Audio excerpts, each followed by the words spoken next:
আমার বউ যখন চ্যালেঞ্জ করেই এসেছে, পরীক্ষা তো দিতেই হবে। দেখি শ্বশুরমশাই কি পরীক্ষার আয়োজন করেছে। ফাজলামি করছো? একেবারেই না, আমি একদম লোহার মতো সিরিয়াস। এটা কিভাবে হয়? দেখ, লোহা যেমন সবকিছুর মাঝেও অভঙ্গুর থাকে, আমিও তেমন। শ্বশুরমশাইয়ের ব্যাপারে আমার সিরিয়াসনেসও অভঙ্গুর। দরকার হলে আমিও নায়কদের মতো গলা উঁচিয়ে বলবো, চৌধুরী সাহেব, টাকা দিয়ে আপনি সব কিনতে পারলেও আমার ভালোবাসা কিনতে পারবেন না, পারবেন না। এখন তুই চৌধুরী সাহেবের জায়গায় আহমেদ সাহেব বসিয়ে দে। অনলের কথাটা শুনতেই হো করে হেসে উঠল ধারা। এত সময়ের ক্রোধ, রাগ, বিষাদ চিন্তাগুলো যেন বাষ্পায়িত হয়ে গেল। মনের আঙিনায় জমে থাকা ধুলো উড়ানো নিকষ কালো মেঘগুলো নিমিষে যেন সরে গিয়ে এক উজ্জ্বল কুসুম প্রভা বিস্তার করল। ধারাকে প্রাণ খুলে হাসতে দেখে অনল নরম গলায় বলল, এইভাবে হাসবি? ফ্যাঁচামুখো বউ আমার ভালো লাগে না। কি করবে? খুঁজে খুঁজে এই পেঁচি মুখীকেই বিয়ে করেছো? অনল উত্তরই দিবে তার পূর্বেই তার ফোন বেজে উঠল। প্রথমে না ধরতে চাইলেও শেষে বাধ্য হয়ে ফোনটা ধরে অনল। কথা শেষে যখন শুধালো কে ফোন করেছে, তখন উচ্ছ্বসিত অনল বলল, আমাদের ব্যাচের রিইউনিয়ন হচ্ছে, যাবি? তোমাদের বন্ধু মহলে আমি যে কি করব? স্মৃতিও যাচ্ছে, রবিনও তার নতুন গার্লফ্রেন্ড নিয়ে আসছে। চল, ভালো লাগবে। কবে সেটা? এই তো সামনের রবিবার। চল, একটু বউকে দেখিয়ে শো অফ করতে চাই, নয়তো সব ফুটেজ প্লাবনই নিয়ে যাবে। চল প্লিজ, তোর ভালো লাগবে। অনলের আবদারে মানা করতে পারল না ধারা, কিন্তু মুহূর্তটাও ছাড়ল না।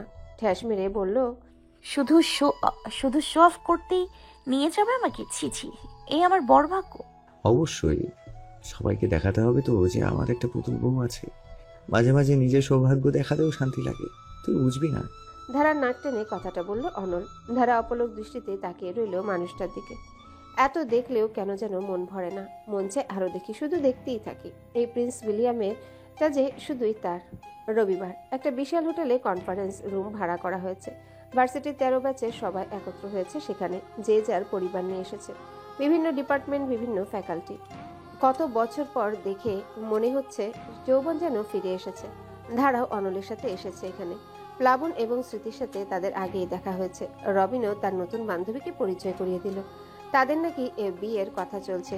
রবিনটিও যে একটা হিল্লে হলো, এটাই বেশ অদ্ভুত। ইকরাম এলো একা, তার বউটি এখন বাপের বাড়ি, তাই তাকে একাই আসতে হলো। আড্ডা হলো জম্পেশ, ধারার সাথে পরিচিত হলো অনেকে। সকলের একটাই কথা, শেষমেশ বাচ্চাটার কাছে হৃদয় হারালি। অনল তখন সগর্বের সাথে বলল, তাহলে বুঝে দেখ, আমার বউটা কত গুণী। আমার হৃদয় চুরি করা যার তার কাজ নয়।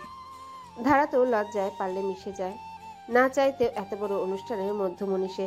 এর মাঝেই একজন বলে ওঠে, অনন্যা দেশে ফিরেছে জানিস? অনন্যার কথাটা কর্ণপাত হতেই অনলের হাসিটা মিলিয়ে গেল। হাসি খুশি মুখখানা হয়ে উঠল গম্ভীর।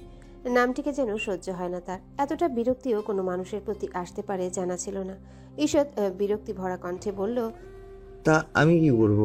যে ব্যক্তি কথাটা বলল সে অনলের প্রত্যুত্তরে খানিকটা ভরকালো, ঘাবড়ালো, রয়ে শয়ে বলল, ও এখানে আসছে তো, তাই বললাম। আসলে পরশু ওর সাথে ফোনে কথা হলো, সপ্তাহখানেক হয়েছে দেশে এসেছে। রিইউনিয়নের কথা উঠতেই উচ্ছ্বাসিত হয়ে উঠল। আমিও বললাম চলে আয়, ও এখন অন দা ওয়ে। কথাটা শেষ হতেই ব্যক্তিটি বলল, নাম নিলাম আর অনন্যা হাজির। বলেই রুমের গেটের দিকে তাকালো। কালো শাড়ি পরিহিত নারীর আগমন ঘটল।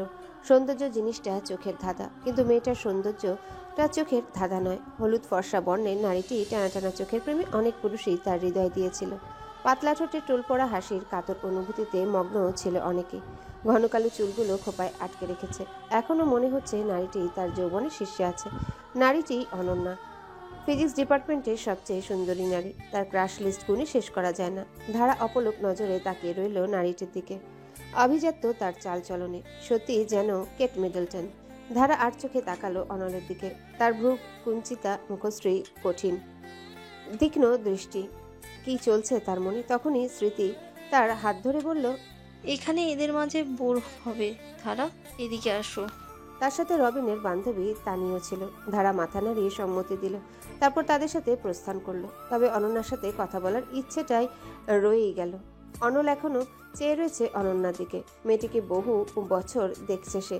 কিন্তু অন্তঃস্থলে জড়ো অসীম ক্রোধগুলো যেন এখনো জীবন্ত, স্মৃতিগুলো এখনো তপ্ত। বাহ্যিক সৌন্দর্যে মানুষ মোহিত হয়, কিন্তু ভেতরের কুৎসিত হৃদয়টা এড়িয়ে যায়। অনন্যার ক্ষেত্রেও সেটি প্রযোজ্য। চিন্তার ঘরে ছেদ পড়ে যখন রবিন তার ঘাড়ে হাত রেখে বৃদ্ধপের স্বরে বলল, তাহলে অনন্যার সাথে দেখাটা হবে? তাই তুই তো গেছিস, একদিকে বউ অন্যদিকে প্রাক্তন।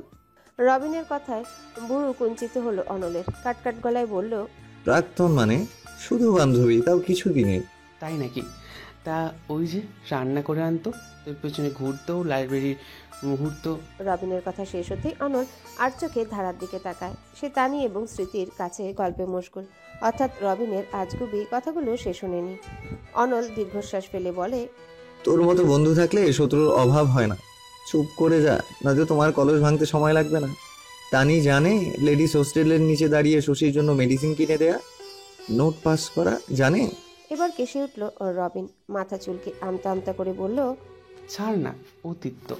ও, তোমার বেলায় অতীত আর আমার বেলায় প্রাক্তন, তাই না?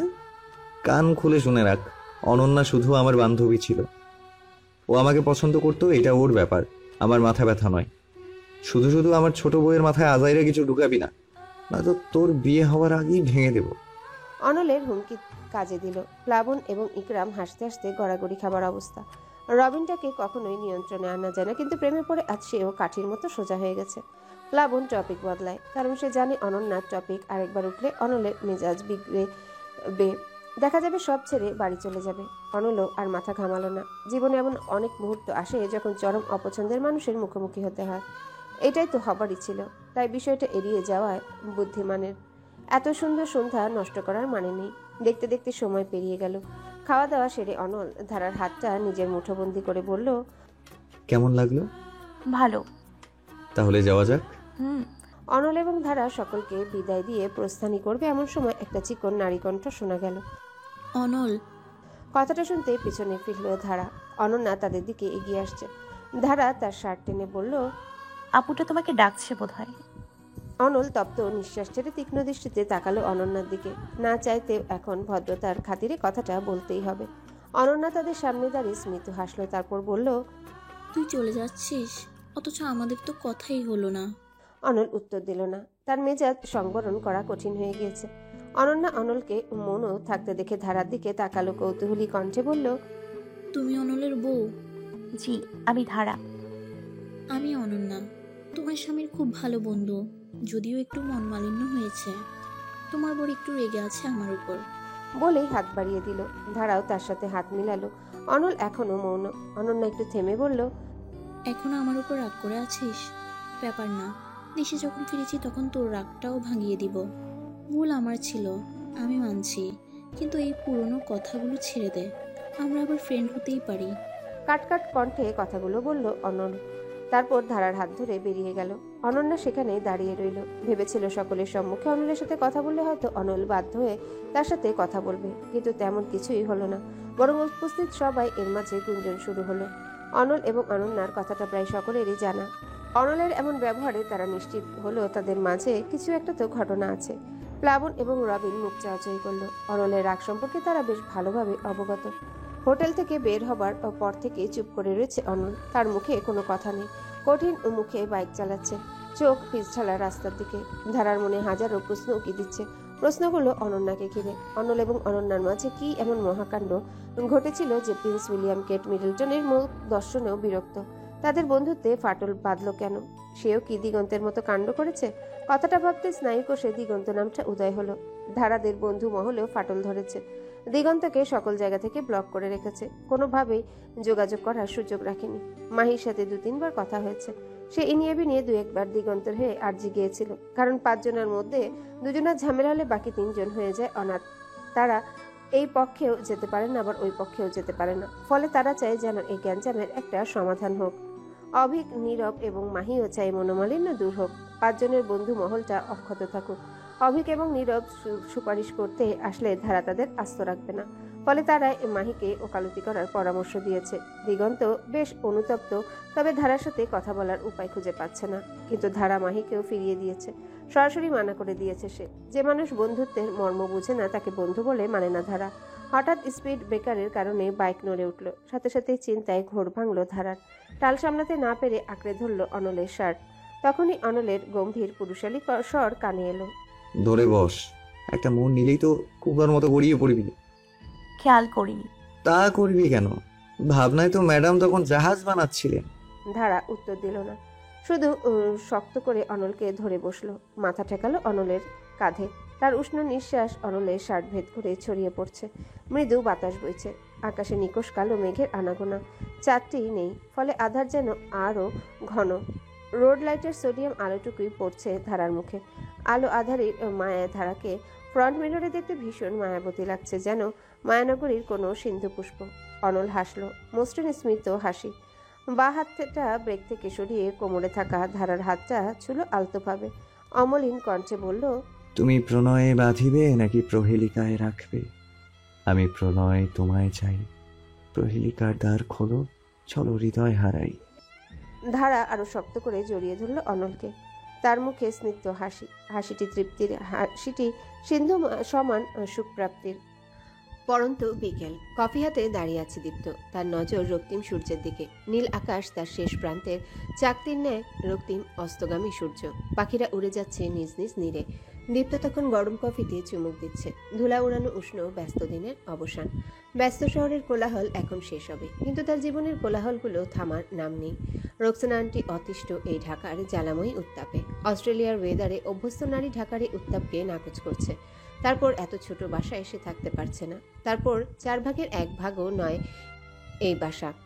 উপরন্তু পানির সমস্যা আলাদা। এসিও লাগাননি সেলিম সাহেব। তার মনে হচ্ছে অহেতুক খরচা। এখানে তো ঘর বাঁধতে আসা হয়নি। আর পুরনো বাসা হওয়ায় এসি লাগাবার সিস্টেম নেই। মিস্ত্রি এনে লাইন করা হাবিজাবি কি দরকার? ফলে রোকসানার নাকি দম বন্ধ হয়ে আসে। উপরন্তু ইঁদুরের উৎপাত। কোথা থেকে তাদের 3 জনার কাপড়ের বক্সে ইঁদুর ছানার উপদ্রব হয়েছে কে জানে। প্রতিটা জামা কেটে ফালা, ফলে আবারও জামা কিনতে হয়েছে। কিন্তু ইঁদুর সমস্যার নিষ্পত্তি হয় না। প্রায় অন্ধকার রুমে তাদের আনাগোনার আভাস পাওয়া যায়।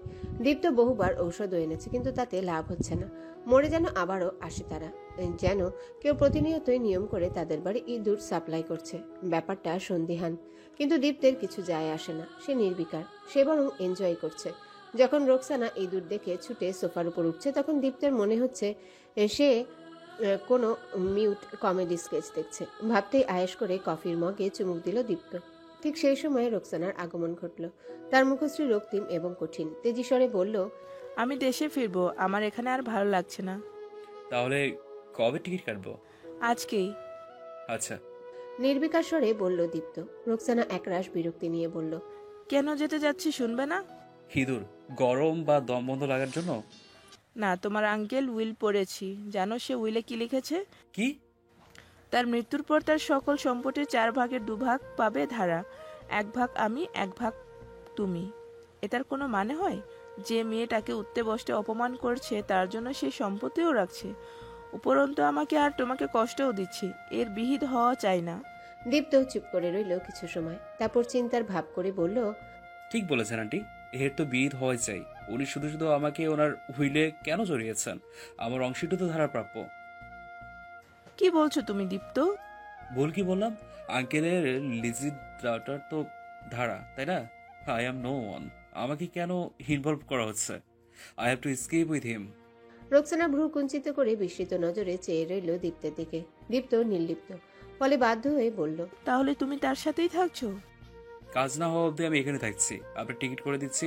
শুধু শুধু কেন এই ঝঞ্ঝাটে থাকবেন? লাগবে না। বলেই রোকসানা নিজে ঘরে চলে গেল। ঠাস করে দরজা আটকে দিল সে। দীপ্ত নির্লিপ্ত হাসল। রোকসানার এই স্বভাব তার জানা। সে যাবে না, কারণ তার ভয় আমে দুধে যদি মিলে যায়। অবশেষে নিজ ভার্সিটিতে পা রাখল ধারা। এখন সে 2nd ইয়ারে। নতুন নতুন মুখ দেখা যাচ্ছে ভার্সিটির প্রাঙ্গণে। বেশ জড়সড় হয়ে কচি মুখগুলো ছুটছে নিজ নিজ ক্লাসে। স্বপ্নপূরণের যুদ্ধে এবার নবযাত্রী এসেছে। কৃষ্ণচূড়া গাছটি এখন আগের মতোই দাঁড়িয়ে আছে। সে গাছের নিচেই দাঁড়িয়ে আছে ধারা, অপেক্ষা মাহির আগমনের। মাহি আসলে একত্রে নতুন ক্লাসে পা রাখবে। তপ্ত রোদের নিচে কপালে হাত রেখে দাঁড়িয়ে আছে ধারা। সূর্যমামার উত্তাপে ঘাম গড়িয়ে পড়ছে কপাল বেয়ে। সদ্য ওড়নারি দিয়ে কপাল মুছে নিল সে। তখনই আগমন ঘটল মাহির। উত্তাপে দাঁড়িয়ে থাকার জন্যে যেই ক্রোধবাণী উগড়াবে তার আগে খেয়াল করলো নীরব, অভিক এবং দিগন্ত তার পেছনে দাঁড়িয়ে আছে। দিগন্তকে দেখতেই ধারা উল্টো দিকে হাঁটা দেবার প্রস্তুতি নিল। শান্ত আগ্নেয়গিরির লাভা আবারও তার প্রচণ্ড রূপ নেবার আগেই সরে যাওয়া শ্রেয়, কিন্তু তার আগেই দিগন্ত অসহায় কণ্ঠে বলল, আমাকে ক্ষমা করে দে ধারা, আমি সেদিন সত্যি বাড়াবাড়ি করে ফেলেছিলাম। দিগন্তের কথাটা স্নায়ুকোষে প্রবেশ করতেই রেশারেশি শুরু হলো। সে কি শুধু বাড়াবাড়ি করেছিল? হয়তো শুধু বাড়াবাড়ি হলে ধারা তাকে ক্ষমা করে দিত, কিন্তু সে রীতিমতো ধারাকে অপমান করেছে, তাও ডিপার্টমেন্ট করিডোরে বহু মানুষের মাঝে।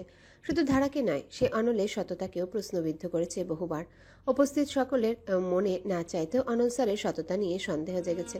এই মানুষটাকে ক্ষমা করা যায় কি? আচ্ছা, আঘাত করে ক্ষমা চাইলে কি আঘাতের ক্ষত দূর হয়ে যায়? ধারা চুপ করে দাঁড়িয়ে রইল, একটা কথাও বলল না, শুধু তীক্ষ্ণ দৃষ্টিতে তাকিয়ে রইল দিগন্তের দিকে। হ্যাঁ, বন্ধুত্ব সত্যি অদ্ভুত একটা সম্পর্ক। সৃষ্টিকর্তা পৃথিবীতে পরিবারটা বেছে দেন। পরিবার, আত্মীয় বাছাই করার উপায় মানুষের থাকে না, কিন্তু এই বন্ধু নির্বাচন মানুষ নিজে করে। তারা তাদের মনের সাথে মিলে এমন বন্ধু বাছাই করে। কিছু কিছু বন্ধুত্ব তো পরিবারের মতো হয়। ধারার বন্ধু মহলটিও ঠিক তেমনই ছিল। দিগন্তের সাথে তার বন্ধুত্বটি 1 বছরের, কিন্তু 1 বছরে সুন্দর মুহূর্ত অগণিত। এই সকল সুন্দর মুহূর্তগুলো তিক্ততায় পরিণত করেছে সেদিনের উক্তিগুলো। চাইলেও মস্তিষ্ক সেই উক্তিগুলো ভোলাতে পারছে না। হয়তো প্রিয় বন্ধুটি এমন কটূক্তি করেছিল বলে আঘাতটা গভীর।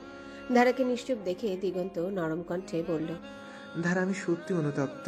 সেদিন আমি তোকে এত বাজে কথাগুলো বলেছি, আসলে আমি নিজেই লজ্জিত। আসলে আমার অনেক রাগ হয়েছিল। প্রথমত অনল স্যারকে আমি অপছন্দ করি, দ্বিতীয়ত আমার কিছু ব্যক্তিগত কারণ ছিল যা তোকে বলা সম্ভব নয়, ফলে ক্রোধে বিধ্বস্ত হয়ে গিয়েছিলাম। আমার কথাগুলো তোর কাছে অজুহাত মনে হবে, ক্রোধের বশে তোকে অপমান করাটা যৌক্তিক নয়, কিন্তু ওই সময় আমার মানসিক অবস্থাটা তোকে বোঝাতে পারবো না। যখন তুই আমার সাথে কথা বলে ছেড়ে দিলি, মুখ ঘুরিয়ে নিলি, তখন বুঝলাম আমি কি অমূল্য জিনিস হারিয়েছি। আমি অতিরিক্ত লোভী হয়ে উঠেছিলাম। এই বন্ধুত্বটাই আমার জন্য যথেষ্ট ছিল রে। আমাদের 5 জনের কাটানো প্রতিটা মুহূর্ত আমাদের জীবনের সবচেয়ে অমূল্য মুহূর্ত। আমি তোর বন্ধুত্ব হারাতে চাই না রে ধারা, প্লিজ আমাকে ক্ষমা করে দে। দিগন্ত, বন্ধুর দ্বারা অপমানিত হবার থেকে জঘন্য জিনিস আর কিছু হয় না। সেই আঘাতগুলো মনে দাগ কেটে যায়। তুই আমার উপর রাগ দেখালে হয়তো আমি কিছু মনে করতাম না, কিন্তু তুই শুধু আমাকে না, অনল স্যারকেও অপমান করেছিস। সেদিন যে যে সেখানে উপস্থিত ছিল, তুই কি তাদের মন থেকে সবকিছু মুছিয়ে দিতে পারবি? আমার সম্পর্কে তাদের ধারণা বদলাতে পারবি? পারবি না। কাজ ভাঙলে সেটা জোড়া ঠিকই লাগে, তবে দাগ থেকে যায়। ধারা শান্ত কণ্ঠে কথাগুলো বলল। দিগন্ত নত মস্তস্ক হয়ে দাঁড়িয়ে রইল। লজ্জার জন্য তাকাতেও পারছে না সে। বুকের ভেতর কাতর অনুভূতিগুলো অস্থির হয়ে উঠেছে। চিনচিনে বিষাদেরা পাথরের মতো চেপে আছে বুকের ভেতর। না চাইতেও বারবার হানা দিচ্ছে বন্ধুত্ব চুরমার হবার আশঙ্কা। ধারা দাঁড়ালো না, সে পা বাড়ালো ক্লাসের দিকে। মাহিও তার পিছু নিল। নীরব এবং অভিক রইল দিগন্তের সাথে। অভিক সান্ত্বনা দিল, ধারার অভিমান হয়েছে, এখন এই অভিমানটা তোরই ভাঙাতে হবে। ভুল যেহেতু করেছিস, সুতরাং সেটার মাসুলও গুনতে হবে। দোস্ত, আমাদের বন্ধু মহলটা আমার জন্য নষ্ট হয়ে গেল। যদি বন্ধু মহলের জোরে এত ঠুনকো হয়, তবে আমার মনে হয় না তা ভেঙে যাওয়ার শ্রেয়। তার আমাদের বন্ধুত্বের জোর যদি কঠিন থাকে, তবে এই ঝড় তুফানেও তা অক্ষত থাকবে। জীবনটা তো মিশন নয়। মুখ লম্বা করে দাঁড়িয়ে থাকিস না, চল ক্লাসে। শান্ত কণ্ঠে নীরব কথাটা বলল। নীরবের কথাগুলো সর্বদাই আধ্যাত্মিক ধরনের হয়, তবে তার কথাগুলো মর্ম যৌক্তিক। অভিক বলে উঠল, যথা আজ্ঞা নীরব বাবা, চলেন। আপনাকে এই গাছের নিচে একটা গেরুয়া রঙের লুঙ্গি পরিয়ে বসিয়ে দিতে হবে। আপনি বাণী বকবেন আর আমি টাকা ইনকাম করব। ফাজলামি কর, কিন্তু এই নীরব বাবার কথাই খাটে। কথা বলতে বলতে পা বাড়ালো ক্লাসের দিকে। দিগন্ত সেখানেই দাঁড়িয়ে রইল। মাথা তুলে তাকালো নীলাম্বরের দিকে। সাদা তুলোর মতো মেঘেরা এক জায়গায় জড়ো হয়েছে। কেউ ঠিক বলেছিল, বিশ্বাস ভাঙা সহজ, গড়া বহু দুষ্কর।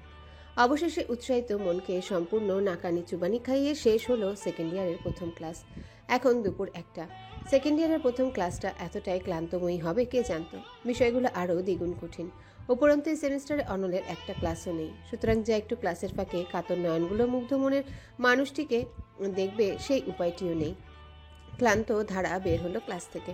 মাহি উদাস কণ্ঠে বলল, এবার ফেল নিশ্চিত। মাহির কথাটা কর্ণপাত হলো না ধারার, কারণ তার নজর সিঁড়ির কাছে দাঁড়ানো মানুষটির দিকে। শার্টের হাতে গুটিয়ে রেখেছে সে, ডান হাত পকেটে। বারবার বাম হাতের ঘড়িটাকে দেখে যাচ্ছে কিছু সময় পর পর। তারপর কপালে আসা চুলগুলো পেছনে ঠেলে দিয়ে আবারও শান্ত দৃষ্টিতে তাকিয়ে রয়েছে প্রণয়িনীর অপেক্ষায়। ঘামে নীল শার্টটা ভিজে চুপচুপে অবস্থা, তবুও মানুষটা দাঁড়িয়ে আছে। তাকে দেখে ধারা ঠোঁটের কোণে হাসি ফুটে উঠল। মাহিকে উপেক্ষা করে এগিয়ে গেল সে। এখন আর লুকোচুরি নেই, সকলে জানে তার এই পাগলেটে মানুষটির কথা। ধারা আসতে দেখে স্মিত হেসে এগিয়ে গেল অনল। বেশ সময় ধরে অপেক্ষা করছিল তার জন্যে। বিকেলে ল্যাব সেশন আছে তার, তাই দুপুরের খাবারটা বইয়ের সাথেই খাবে। নরম গলায় বলল, ল্যাব আছে? আছে। আমারও আছে, চল খেয়ে নেই। কোথায় যাব? আশেপাশে কোথাও। তুমি আমার জন্য অপেক্ষা করছিলে বুঝি? সব জানিসই যখন অবুঝ সাজিস কেন? ভালো লাগে, অবুঝ মনের আবদারটাও বলতে পারো। অনল ধারার নিষ্পাপ স্বীকারোক্তিতে হাসে শুধু। তারপর আদুরে কণ্ঠে বলে, আমার 10টা না 5টা না একটা বউ, অপেক্ষা না করে উপায় আছে? অনলের উক্তিটি শুনতেই বুকের ভেতর অনুভূতিরা ঝড় তুলল। অজস্র সুখ যেন তার হাতের ভেতর চলে এসেছে। হৃদস্পন্দনটা কিঞ্চিত বেড়ে গেল। যেন এক অদ্ভুত ভালো লাগা। সে জানে অনল এমন মোহনীয় কিছু একটা বলবে, তবুও বেহায়া হৃদয়ে বারবার তা শুনতে চায়। এবং এই একই রকম ভালো লাগাটা প্রতিবারই ধারার অনুভূত হয়। প্রতিবারই হৃদস্পন্দন বাড়ে, প্রতিবারই ভীষণ লজ্জায় দৃষ্টি নেমে যায়। তবুও শুনতে ইচ্ছে হয় কথাগুলো। এজন্য এক অদ্ভুত অভ্যেসে পরিণত হয়েছে। এর মাঝে অভিক বলে উঠল, আজ একটা বউ থাকলে আমারও তাকে নিয়ে খেতে যেতাম। আহারে কষ্ট। মাহি এবং নীরব হেসে উঠল। ধারা লজ্জা পেল ঠিকই, কিন্তু পর মুহূর্তে অনলের হাতের ফাঁকে নিজের হাত গলিয়ে দিল। অনলও শক্ত করে হাতটা ধরল, পাছে ছুটে না যায়। রুক্ষ হাতের মাঝে নরম হাতের স্পর্শটি মন্দ লাগে না, বরং একসাগর অনুভূতিগুলো মাথাচাড়া দেয়। একেই বুঝি ভালোবাসা বলে। ধারা এবং অনল চলে গেল নিজ গন্তব্যে। পেছনে দুটো কাতর নয়ন ঠিকই চেয়ে রইল। অনুভূতিগুলো আর্তনাদ করছে। তপ্ত হৃদয়টা বারবার বেহায়ার মতো প্রশ্ন করছে, আমার মাঝে কি নেই, কেন আমায় ভালোবাসা যায় না? দিগন্ত তপ্ত নিঃশ্বাস ফেলল, পা বাড়ালো লাইব্রেরির দিকে। কেউ সেটা খেয়াল না করলেও মাহি ঠিকই খেয়াল করলো। কিছু একটা ভেবে সেও পিছু নিল তার। লাইব্রেরির শেষ ভাগে গিয়ে বসলো দিগন্ত। মাথা বেঞ্চে ঠেকিয়ে রাখলো, না চাইতেও চোখের কোণ ভিজে যাচ্ছে। ঠিক সেই সময় চেয়ার টানার শব্দ কানে এলো। মাথা তুলে তাকালে মাহিকে দেখতে পেল সে। বিস্মিত কণ্ঠে বলল, তুই এখানে? আসলাম, দুপুর পর্যন্ত রোদে ঘোরা ভালো লাগছে না। খাবি না? তুইও তো কিছু খাসনি। দিগন্ত উত্তর দিল না। সে পুনরায় মাথা নামিয়ে রাখলো। মাহিও নজর বাহিরের দিকে দিল। লাইব্রেরির এই প্রান্তে থাই গ্লাস থেকে ভার্সিটির মাঠটা দেখা যাচ্ছে। মাহি নিষ্পলক চোখে তাকিয়ে রইল মাঠটার দিকে। তারপর মলিন কণ্ঠে বলল, অবুঝ মনটা নীল অম্বরের ফুটন্ত আতশবাজির মতো, মুহূর্তেই রঙিন আবার মুহূর্তের মাঝেই বিলীন। কথাটা কর্ণপাত হতেই মুখ তুলে চাইল দিগন্ত। বিস্মিত চোখে তাকালো সে মাহির দিকে। মাহি নিষ্প্রভ কণ্ঠে বলল, ভালোবাসাটা খারাপ নয়, শুধু ভালোবাসায় জোর করাটা খারাপ। তোকে কে বলেছে আমি কাউকে ভালোবাসি? তুই ধারাকে ভালোবাসিস। কি মিথ্যে বললাম? দিগন্ত উত্তর দিল না, শুধু কাঠের নির্জীব টেবিলটার দিকে চেয়ে রইল। মাহি আবারও হাসল। তারপর বাহিরের মাঠের দিকে রোদে মাঝে কাঠের অংশ আর রাবারের ফাটা বল দিয়ে খেলতে থাকা ছোট ছোট ছেলেমেয়েদের দিকে তাকিয়ে থেকে বলল, আমাদের জীবনে সবাই কাউকে না কাউকে কোনো না কোনো সময় পছন্দ করে। সেই পছন্দের সময়সীমা থাকে। কিছু পছন্দ ক্ষণিকের আবেগ, তো কিছু পছন্দ স্থায়ী। আমি তো তোর ভালোবাসাকে ক্ষণিকের আবেগ কিংবা স্থায়ী কাতর অনুভূতিক নামক আখ্যা দেব না। শুধু বলবো, যতদিন এই বিষাদ আগলে রাখবি, ভেতরটা বারবার তিক্ত হয়ে উঠবে। জানি যন্ত্রণাটা সহ্য করা অসহনীয়, কিন্তু সহ করার ক্ষমতাটাও অসীম। সময়ের থেকে বড় ঔষধ আর হয় না। তুই এতটা শান্ত কিভাবে? কষ্ট হয় না তোর? দিগন্তের প্রশ্ন মাহি আবারও হাসল, বিচিত্র দুর্বোধ্য সেই হাসি। তারপর বলল, কষ্ট হয়, সবার হয়, মানুষ তো। শান্ত কি ঠিকই, কিন্তু অনুভূতিগুলো সজীব। জড়বস্তু হলে হয়তো কষ্ট হতো না, কিন্তু কি জানিস যে কষ্টটা স্থায়ী নয়? কারণ যা পাবার নয়, তার জন্য যা পেয়েছি তা হারাতে চাই না। যে মানুষটার হৃদয়ে আমার স্থান নেই, তার প্রতি লোভ করে নিজের এত স্নিগ্ধ বন্ধুত্ব জলাঞ্জলি দেই কি করে? মাহির দৃষ্টি এখনো মাঠের দিকে, আর দিগন্তের দৃষ্টি মাহির দিকে। মেয়েটা এত সুন্দর করে কথা বলতে পারে জানা ছিল না দিগন্তের। বিস্মিত নজরে সামনে থাকা চরম ঝগড়ুটে মারকুটে অভদ্র মেয়েটির দিকে তাকিয়ে আছে। যার সাথে তার 36-এর আখড়া। অথচ এই মেয়েটিকেই আজ মুগ্ধ হয়ে দেখছে দিগন্ত। মেয়েটি কি বরাবর এতটা সরল সুন্দর মোহনীয় কে জানে। এশা আশা হাঁটু গেড়ে বসে আছে সেলিম সাহেবের বাসার সদর দরজায়। দরজার পাশে ছোট্ট একটা ছিদ্র করেছে তারা। কিভাবে করেছে সেটা একটা বিশাল কৌতূহল, কিন্তু তারা সক্ষম এই ছিদ্র করতে। তারা প্রতিদিন এই ছিদ্র দিয়ে ইঁদুরে সাপ্লাই করে। আজ অন্য কিছু সাপ্লাই করবে, কারণ ইঁদুরের সংকট দেখা গেছে। তারা তো ইঁদুর কিনে এনে সাপ্লাই করতে পারবে না। ইঁদুরও ভয়ে তাদের ঘর ছেড়ে পালিয়েছে, ফলে এখন তেলাপোকা সঞ্চার শুরু করেছে। আপাতত আর কোনো ফর্মুলা কাজে লাগানোটা দুষ্কর, ফলে তেলাপোকার সঞ্চার করাটাই তাদের একমাত্র দায়িত্ব এবং কর্তব্য।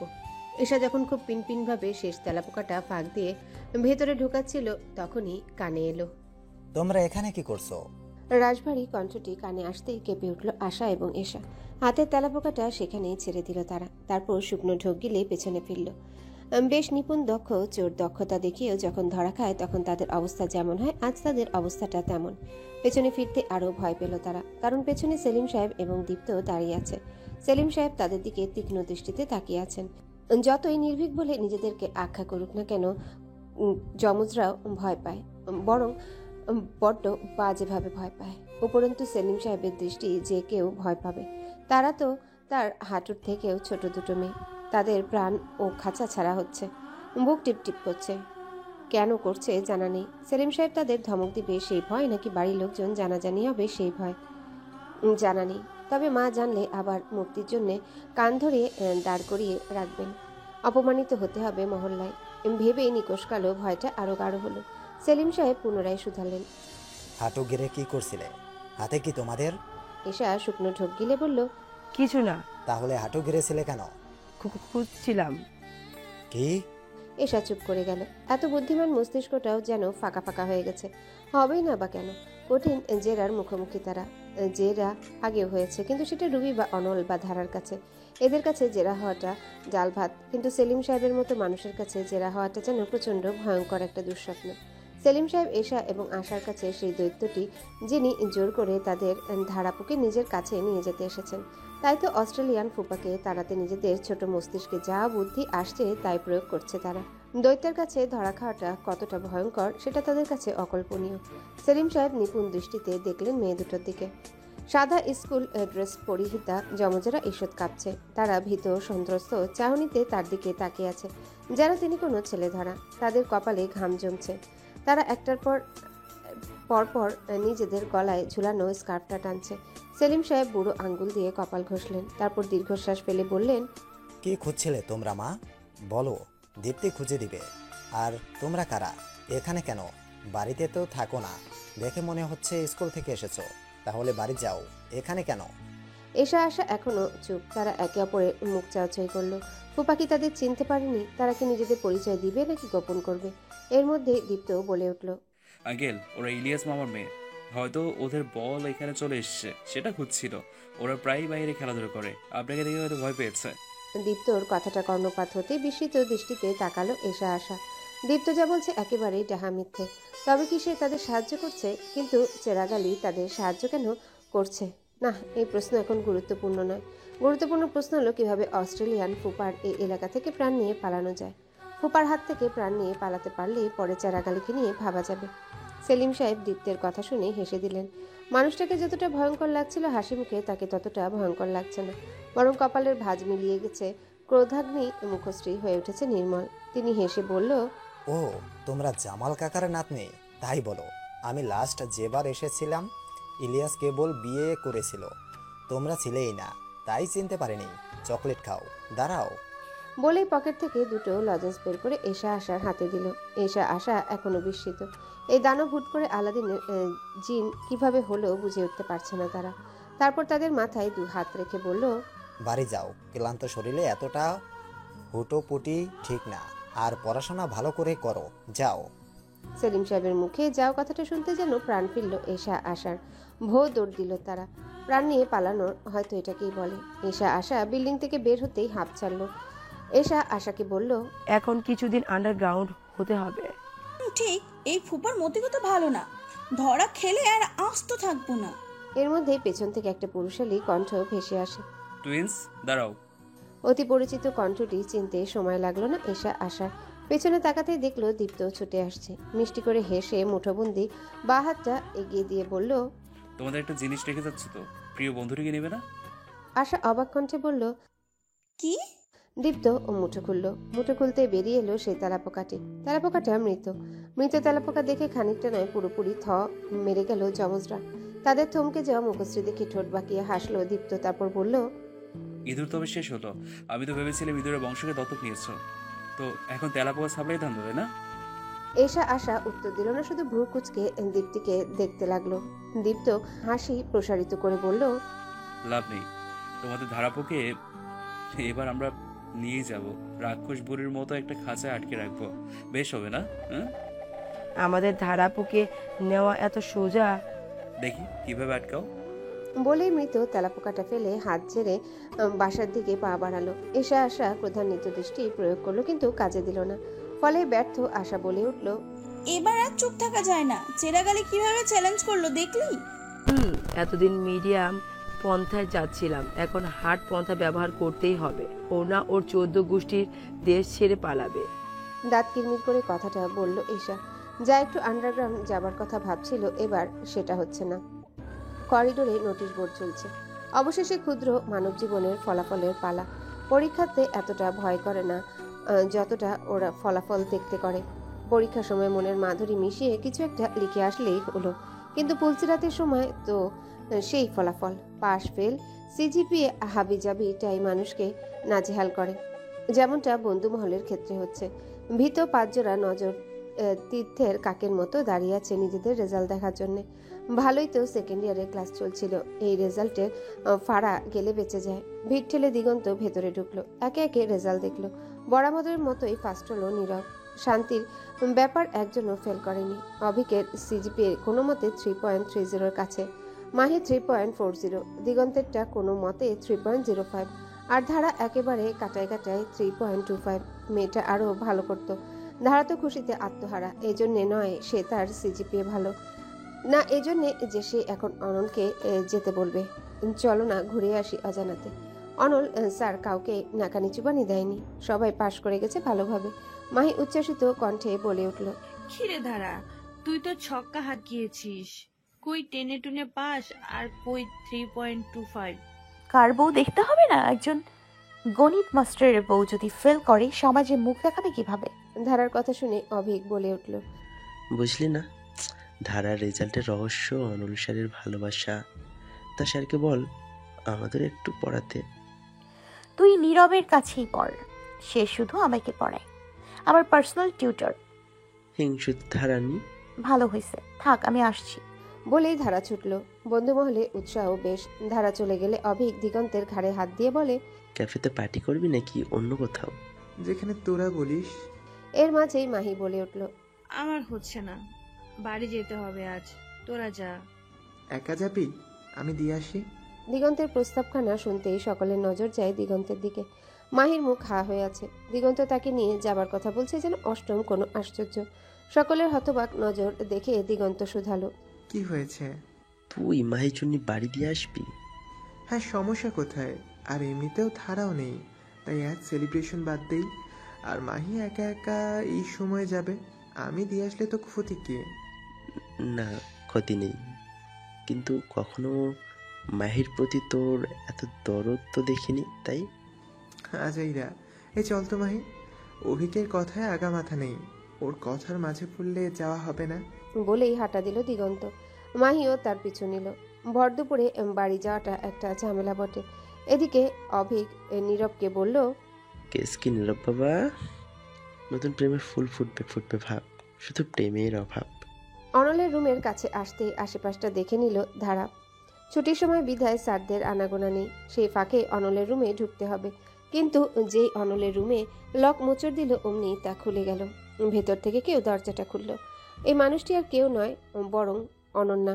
অনন্যাকে দেখে রীতিমতো অবাক হলো ধারা। কিছু জিজ্ঞাসা করার আগে অনন্যা বলে উঠল, ভালো আছো?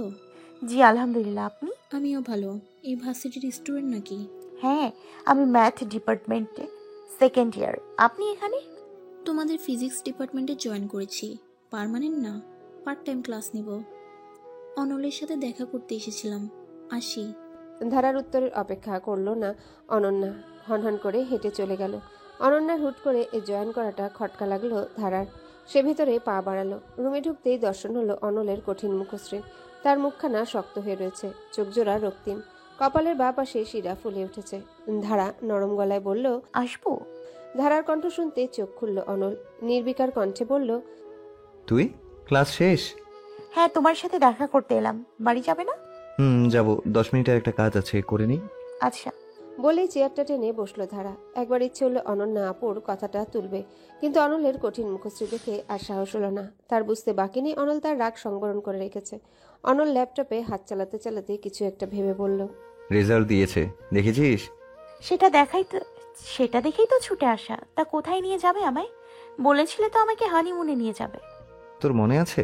হাত থামিয়ে বিস্মিত কণ্ঠে বলল অনল। ধারা উৎসাহিত কণ্ঠে বলল, বারে থাকবে না? তুমি জানো আমি এই ঘোড়ার লোভে কত কষ্ট করেছি। আমি কিছু বাহানা শুনছি না, নিয়ে যাবে মানে যাবে। আচ্ছা যাব, তবে ছুটি পেলে। এখন সেমিস্টার শুরু, কিভাবে ছুটি নেই? এর চেয়ে একটু অপেক্ষা কর, ছুটি পাই নিয়ে যাব। কথাটা শুনতেই ধারার উৎসাহে পানি পড়ে গেছে। অভিমানী কণ্ঠে বলল, সব তোমার বাহানা। নেবে না বলে দিলেই হয়, কথা ঘোরাচ্ছ কেন? ঘোরালাম কোথায়? যাব তো। এখন তুই যদি একদিনের ছুটিতে ঘুরে আসতে চাস সেটা আলাদা কথা, আর 10 দিনের একটা জম্পেশ বান্দরবান ট্যুর দিতে চাস সেটা আলাদা কথা। কোনটা চাই বল? ধারা গভীর চিন্তায় পড়ল। এদিকে ঘোড়ার মনও হচ্ছে, আবার একদিন ঘুরলে পোষাবেও না, তাই বাধ্য হয়ে বলল, বেশ, জম্পেশ ঘুরবো, কিন্তু আমি ঘুরতে যাব। কোনো বাহানা চাই না, সামনে যে ছুটি পাবো তাতেই যাব। যথাজ্ঞা মহারানী, চল, কাজ শেষ। বলেই ল্যাপটপটা ব্যাগে পড়ল অনল। তখনই রয়ে শয়ে ধারা বলল, আচ্ছা অনন্যা আপু কি সত্যি জয়েন করেছে, না আসলে আমার ঘরে ঢুকতেই ওকে দেখলাম তো? অনন্যার কথাটা শুনতে কিছুক্ষণ চুপ করে থাকলো অনল, তারপর দীর্ঘশ্বাস ফেলে বলল, হ্যাঁ তাই তো বললো। তা তোমার রুমে কি করছিল? একটু কৌতূহলী কণ্ঠে কথাটা বলল ধারা। অনল ধারার মুখের দিকে তাকালো। মুখই বলে দিচ্ছে মনে কত কত প্রশ্নেরা উকি মারছে। উপরন্তু কিঞ্চিত ঈর্ষাও যেন দেখতে পেল সে। অনল ঠোঁট বাঁকিয়ে হাসলো, তারপর খানিকটা মজার ছলে বলল, প্রেম নিবেদন করতে এসেছিল। অনলের আকস্মিক উত্তরে মাথাটা শূন্য হয়ে গেল। হুট করে বুকটা ধক করে উঠল, ফলে কৌতূহল মনের আবেগ মুখে উঠে এলো। খানিকটা ভীত হয়ে উঠল মন, ফলে উচ্ছ্বসিত মুখখানা হয়ে উঠল রক্তশূন্য। ধারার মুখশ্রী অনবদ্য মুখভঙ্গি দেখে হেসে উঠল অনল। মাথায় আলতো করে গাঁটটা মেরে বলল, ক্ষুদ্র মস্তিষ্কে আর চাপ দিস না, ফেটে যাবে। ও এসেছিল একটা অফার নিয়ে, যা আমি মানা করে দিয়েছি, চিন্তা করিস না। প্রেম নিবেদন দিলেও তা মানাই করতাম। আমার ধারারানীর জায়গা নেওয়া কি এত সোজা? অবশ্য কি দিন ছিল, স্বর্ণালী দিন। কত শত প্রেম নিবেদন, শুধু যারটার প্রতীক্ষা করতাম তারটাই পেলাম না, আফসোস। কার প্রতীক্ষা করতে? অভিমান ধরা গলায় বলল ধারা। তখন তার কানে মুখ ঠেকিয়ে খাদে নামানো স্বরে বলল, তোর একটা প্রেম নিবেদন তো আমারও প্রাপ্য ছিল। কথাটা শুনতেই নরম গালটা রক্তিম হয়ে উঠল। অভিমানীরা বাষ্পায়িত হয়ে গেল। শির দ্বারা নেমে গেল উষ্ণ রক্তস্রোত। দু হাতে আড়াল করলো মুখখানা। ইস কি লজ্জা! জ্বালাময়ী গরমে কুপকাজ সকলের মাঝে অঙ্কের বোঝা মাথায় নিয়ে বয়ে বেড়াতে হচ্ছে। কোনো মতে ক্লাসের সমাপ্তি ঘটিয়ে যেন হাঁপ ছেড়ে বাঁচল ধারা এবং মাহি। রেজাল্টের আনন্দটা বেশি স্থায়ী হলো না। তার আগে স্যার ম্যাডামদের ক্লাস টেস্টে খরা ঝুলল। ব্রেকের মাঝে একটা ঠান্ডা পানি বোতলে চুমুক দিতেই যাবে অমনি একটা মেয়ে বলে উঠল, অনল স্যারকে নিয়ে মিটিং হচ্ছে, তাকে সাসপেন্ড করা হবে। মেয়েটার কথাটা বুঝতে সময় নিল ধারার মস্তিষ্ক। ফ্যালফ্যাল নয়নে তাকিয়ে রইল সে মেয়েটির দিকে। সাসপেন্ড শব্দটি পেন্ডুলার মেয়ের মতো ঘুরছে। মস্তিষ্কের স্নায়ু কোষগুলো যেন হুট করে অকেজো হয়ে পড়ল। সুইচ বিল্ডিংয়ের উপর থেকে নিচে ফেলে দিলে যেমন অনুভূতি হয়, ধারার অনুভূতিটা ঠিক তেমন। মেয়েটার কথায় ক্লাসে বেশ আলোড়ন তৈরি হলো। সকলে ঘিরে ধরল তাকে, জানতে চাইল কারণ কি। মেয়েটা একটু থেমে বলল, দাঁড়া বলছি। আমি উপরে স্যারের সিগনেচার নিতে গিয়েছিলাম, তখনই দেখি মিটিং রুমে সবাই জড়ো হয়েছে। ভেতরের অফিস ক্লার্ক হাফিজ ভাইকে শোধালাম কারণ কি। তখন উনি বলল আমাদের মধ্যে কেউ নাকি হেডের কাছে কমপ্লেন করেছে। অনল স্যার প্রশ্ন আউট করেছে নিজের কোর্সে, এবং শুধু তাই নয়, উনি খাতা দেখার সময়ও পার্শিয়ালিটি করেছেন। কে করেছে কমপ্লেন? মাহি অস্থির কণ্ঠে প্রশ্নটি করে ওঠে। মেয়েটি অসহায় কণ্ঠে বলে, সেটা আমি কি করে বলবো। হাফিজ ভাইও চুপ করে আছেন। সেটার মিটিং হচ্ছে, অনল ভাইকে প্রশ্ন করা হচ্ছে, তদন্ত মিটিং করা হবে। তবে হাফিজ ভাই বলল অনল স্যারকে হয়তো সাসপেন্ড করা হবে। আগেও এমন হয়েছিল। সকলের মাঝে একটা গুঞ্জন তৈরি হলো। এর মাঝেই দিগন্ত বলে উঠল, কিন্তু উনি তো প্রশ্ন আউট করেনি, তাহলে এই ক্লেমটা কে করেছে? আর খাতায় পার্সিয়ালিটির তো কোনো প্রশ্নই আসছে না। আমাদের সবাই ভালোভাবেই তো পাশ করেছি ওনার সাবজেক্টে, তাহলে এই ক্লেম তো ভিত্তি নেই। ঠিক, এই ক্লেমটাই করেছে কে? সকলের মাঝে গুঞ্জন উঠল। সবাই নিজেরাই বলছে, আমি তো করিনি, আমি তো করিনি, কে করেছে জানি না। এর মাঝে ধারা নিস্তব্ধ। সে চুপ করে বসে রয়েছে। অনলের উপর দিয়ে কি ঝড় চলছে কল্পনাও করতে পারছে না। কিন্তু প্রশ্নটা হলো, এত বড় অপবাদটা দিল কে? মাহি তার ঘাড়ে হাত রেখে বলল, চিন্তা করিস না, এমন অপবাদে অনল ভাইয়ের কিচ্ছু হবে না। মিটিং রুমে 7 জন শিক্ষকের সামনে বসে রয়েছে Anol. Head of department Abdul Ansari সাহেব চোখে চশমাটা নামিয়ে বলল, দেখো অনল, আমাদের কাছে স্পষ্ট প্রমাণ আছে তুমি এই কাজটা করেছো। প্রথমত, তুমি কাউকে জানাওনি তোমার ওয়াইফ ওই ক্লাসের স্টুডেন্ট। এটা তুমি অথরিটির কাছে গোপন করে গেছো। উপরন্তু তুমি নিজেই বলো যে মেয়েটির গত সেমিস্টারে এত বাজে রেজাল্ট করলো যে এই সেমিস্টারে কি করে 3.25 পায়। শুধু তাই নয়, তোমার কোর্স ছাড়া কোনো কোর্সে সে ভালো করেছে বি- এমন গ্রেড উঠেছে। শুধু তোমার কোর্সে, তাও ক্লাস অ্যাসাইনমেন্ট সে পেয়েছে 30-এ 30। এই কাজটা তোমার থেকে এক্সপেক্ট ছিল না অনল। তোমার কি কিছু বলার আছে? আনসারি সাহেবের কথা শেষ হতেই অনল ধীর গলায় বলল, স্যার, আমি জানি না আপনার কেন এমন মনে হচ্ছে। আপনি আমার কোর্সের অ্যাভারেজ রেজাল্ট দেখুন। 45 জনে একজনও ফেল করেনি। এদের সবার অ্যাসাইনমেন্টের নম্বর কম। আপনার কি মনে হয়েছে কেউ খারাপ করেছে? আর ক্যালকুলাস আমি একাই নেইনি, শিহাব স্যারও নিয়েছেন। আমাদের কোর্সের প্রশ্নও মডারেট হয়েছে। এরপরও আপনি আমাকে সন্দেহ করলে আমার কিছুই বলার নেই। আমার ওয়াইফকে ভালো রেজাল্ট করাবো, খাতায় পার্সিয়ালিটি করাবো, এমন মানুষ আমি নই। যখন এই ভার্সিটির টিচার হয়েছিলাম সেই নৈতিকতা নিয়েই আমি এসেছিলাম। হ্যাঁ, এটা সঠিক যে আমি অ্যাডমিনিস্ট্রেশনকে ধারার কথাটা জানাইনি। সেটারও কারণ আছে। আমাদের বিয়েটা হুট করেই হয়ে গেছে আমাদের জয়নিংয়ের পর, তাই ব্যাপারটি আমি লুকিয়ে গেছি। যদি এজন্য আমাকে শাস্তি দেয়া হয় আমার আপত্তি নেই, তবে আমি আমার দায়িত্বে কোনো গাফিলতি করিনি। আমি কোনো প্রশ্ন আউট করিনি। খাতাগুলো অফিসে রয়েছে, তদন্ত করে দেখতে পারেন। মডারেটর স্যার যিনি ছিলেন তাকেও জিজ্ঞেস করতে পারেন। শুধু শুধু একটি মেয়ের কথা শুনে আমার উপরে অ্যালিগেশন দেয়াটা কতটা ঠিক আমার জানা নেই। উপস্থিত সকলে মুখ চাওয়াচাই করল। শিহাবও বলল সে কোনো প্রশ্ন আউট করেনি। ডিপার্টমেন্টাল হেড আনসারি সাহেব বললেন, তুমি এখন যেতে পারো অনল, আজ তোমার ক্লাস নেবার প্রয়োজন নেই। জি। বলেই উঠে দাঁড়ালো অনল। তার ভ্রু কুঞ্চিত হয়ে আছে, মুখ কঠিন। তপ্ত নিঃশ্বাস ফেলল সে। মাঝে মাঝে সততার প্রমাণ দেওয়া এতটা কঠিন কেন? সে আন্দাজ করেছিল এমন কিছু একটা হতে পারে। সে ভেবেছিল কমপ্লেনটা দিগন্ত করবে, কারণ এই প্রশ্নের সন্দেহটা তার মনে জেগেছিল। কিন্তু সে কমপ্লেন করেনি, করেছে মাধবী নামের একটা মেয়ে। ব্যাপারটা জানতেই বেশ অবাক হয়েছিল অনল। তবে অনলও কাঁচা মানুষ নয়, সেও যথেষ্ট প্রমাণ নিজ পক্ষে রেখেছে।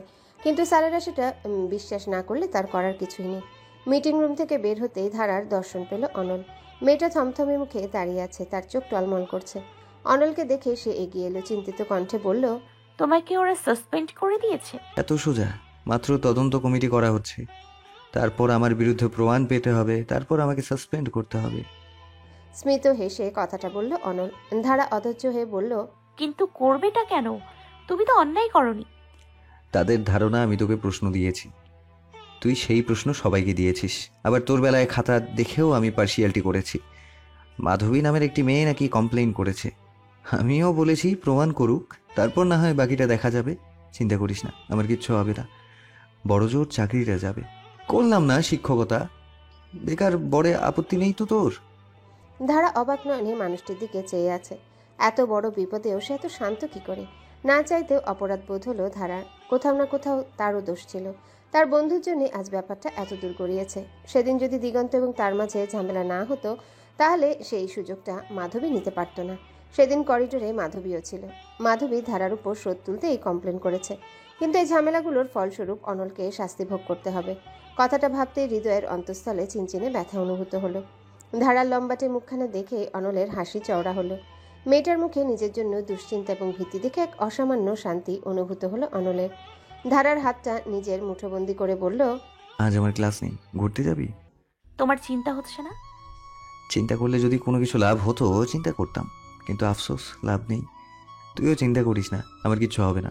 হ্যাঁ, এখন ভেবে দেখতে পারিস বেকার স্বামীর সাথে থাকবি কি না।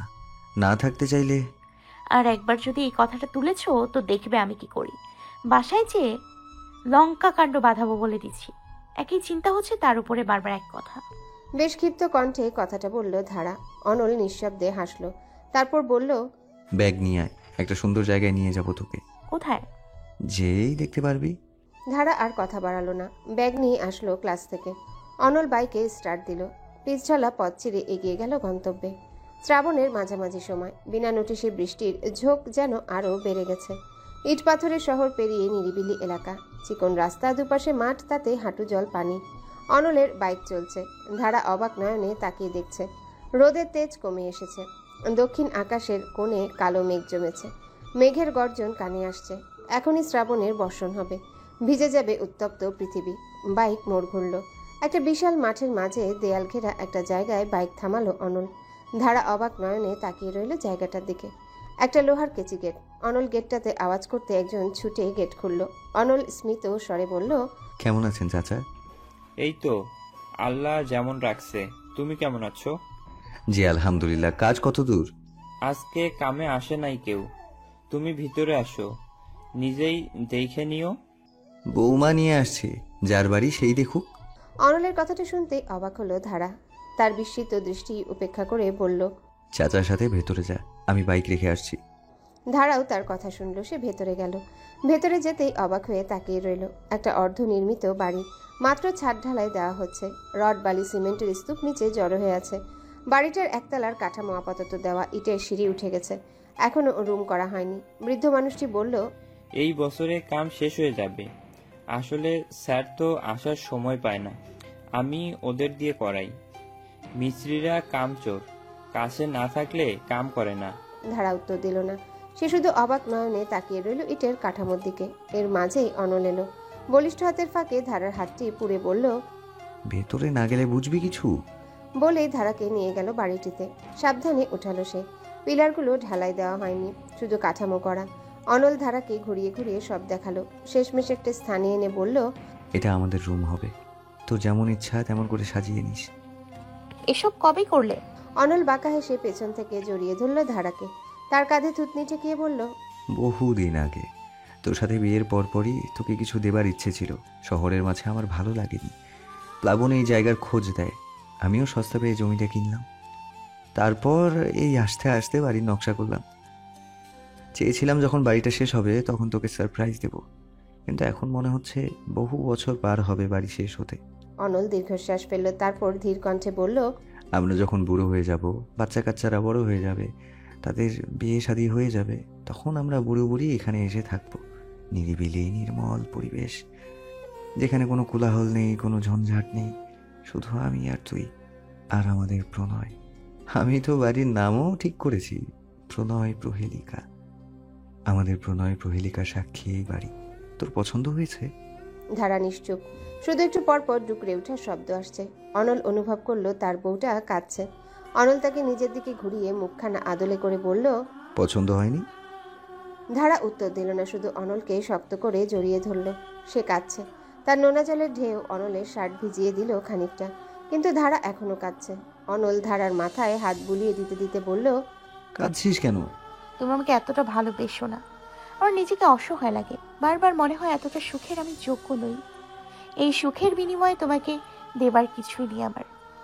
আমি যে কাঙ্গাল, আমি কোথায় রাখবো বলো তোমার এই প্রণয়গুলো?